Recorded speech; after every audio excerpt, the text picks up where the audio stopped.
What up, guys? It's Matt.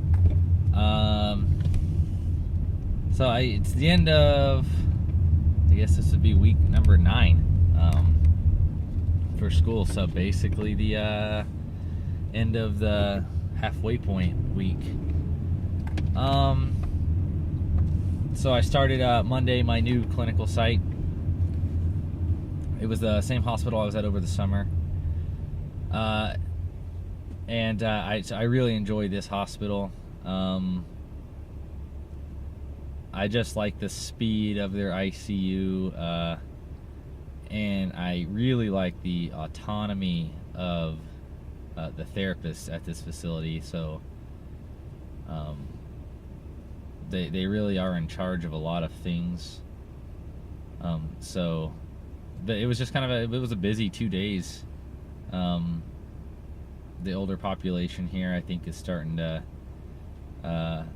get afflicted. The weather's changing, the flu season, all that fun stuff. Well, not fun for them, but it makes it busy for us. So, and I got to see some firsts. So I got to do my first cardio version. I had not had an opportunity to do one of those yet, and it was a doozy.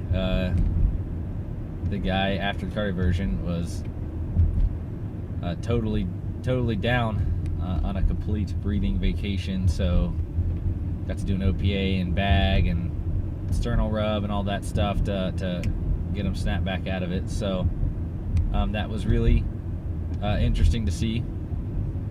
Watching art line placement.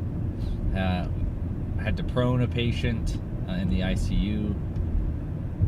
So a lot of really interesting things going on there. So I'm happy to be back there. I really enjoyed the facility. My first 8 weeks were great. I learned a lot.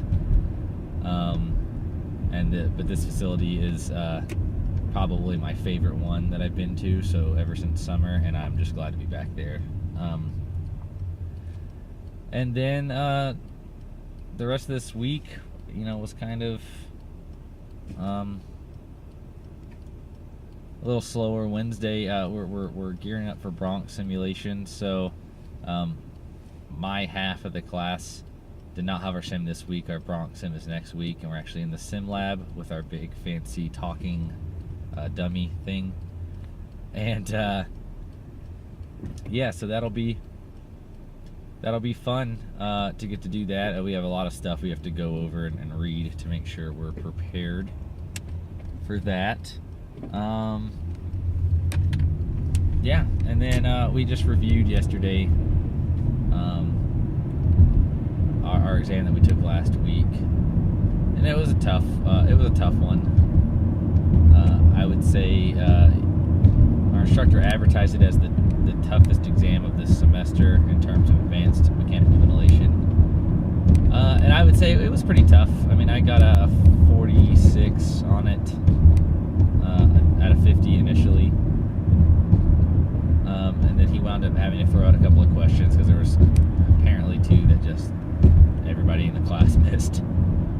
So then he likes to review those kind of questions and then make a decision whether was there a problem with the question, like why was the entire class confused on this question, and it's why they build in a curve for us.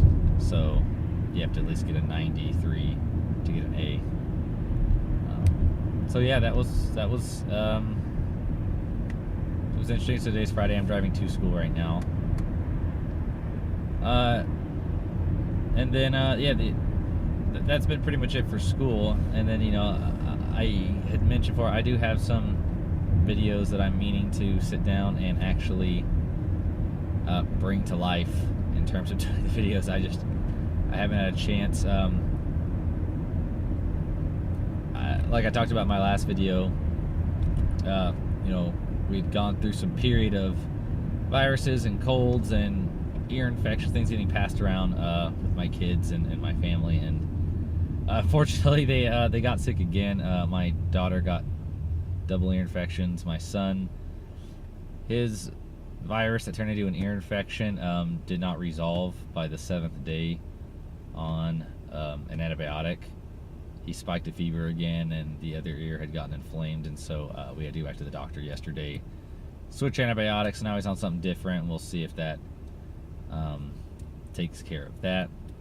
So one thing that I guess to talk about is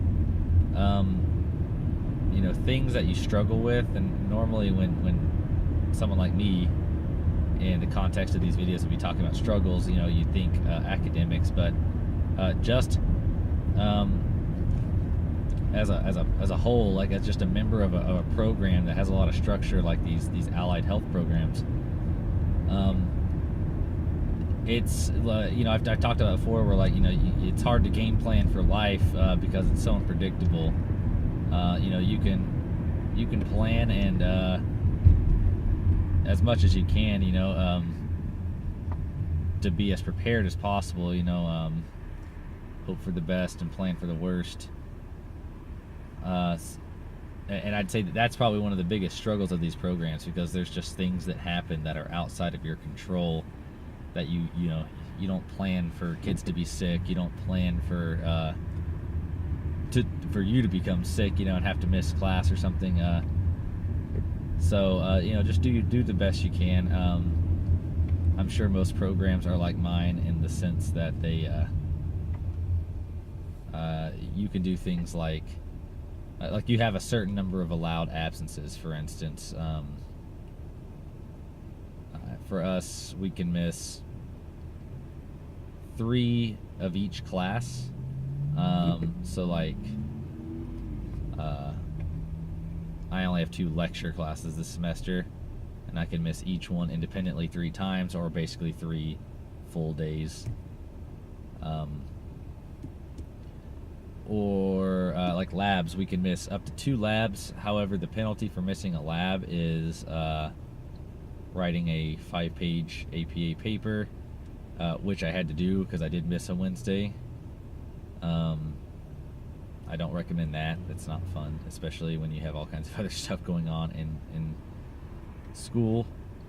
So, and then clinical days, usually you're allowed so many hours or so many shifts you can miss or whatever. And don't squander those. I mean, I know every once in a while we'll have those days where you wake up in the morning, it's like, I really just don't want to go to class, or I really don't want to go to clinical. It's not that you don't enjoy it, it's just, it's like the days you wake up, you don't want to go to work, and maybe you call out, or maybe you just suck it up and go. But in terms of school, it's such life is so dynamic that wasting those opportunities to miss, just because you didn't feel like going, can really come back and bite you in the tail. So I don't recommend doing that. If you get near the end of the semester and you still have like all your absences or whatever, and you can afford to miss a day or two, and you want to take a day off, maybe you want to go out with your significant other or stay home with your kids one day, then by all means, but yeah, definitely stay on top of that. Game plan as much as you can.